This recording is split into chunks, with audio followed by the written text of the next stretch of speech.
থেকে হাতটা পাতাইছি। আমি বললাম যে বাজার কি নিবে?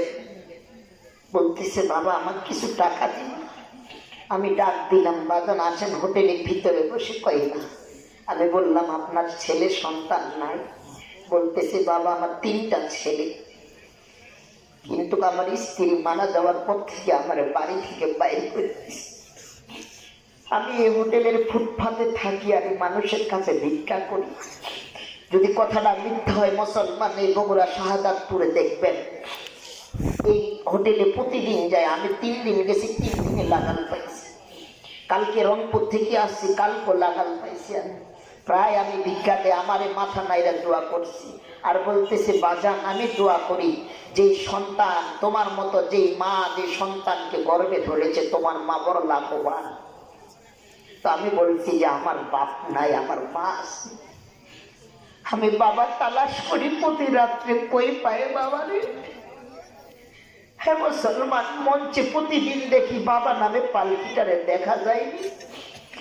না না, হারানো পালকিরে আর পাওয়া যায় না। হে মুসলমান যুবক ভাইদেরকে বলি, যার বাবা নাই, যার মা নাই, হে যুবক যার বাবা আছে, যার মা আছে, একটু কদর করেন। বাবা মার উপরে নির্যাতন জুলুম করব না। আহারে বাবা মার মতো আর জিনিস পৃথিবীতে হয় না।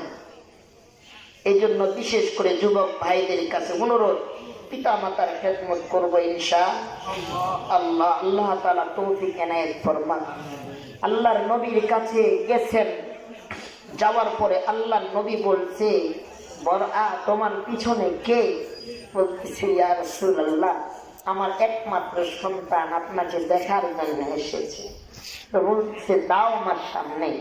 গেছে, আল্লাহর নবী বলছে তোমার নাম কি? বলতেছে তলহা, আমার নাম তলহা। বলতেছে তলহা তুমি কেন এসেছ? আল্লাহর নবী আপনাকে মন থেকে ভালোবাসি। কই আমারে কেমন মহব্বত করো, কেমন ভালোবাসো? কই আমার জীবনের চেয়েও বেশি মহব্বত করি। কই তুমি তোমার বাপের চেয়েও মহব্বত করো? আমার বাবা মা থেকেও আপনাকে আর বেশি মহব্বত করি। কই এই মহব্বতের কারণে তুমি আমার জন্য কি করতে পারো? কই ইয়া রাসূলুল্লাহ আপনি যা বলতে পারবেন আমি তাই করতে রাজি। তো বলতেছে তুমি কি তোমার বাবার কল্যাণ এনে দিতে পারো আমাকে?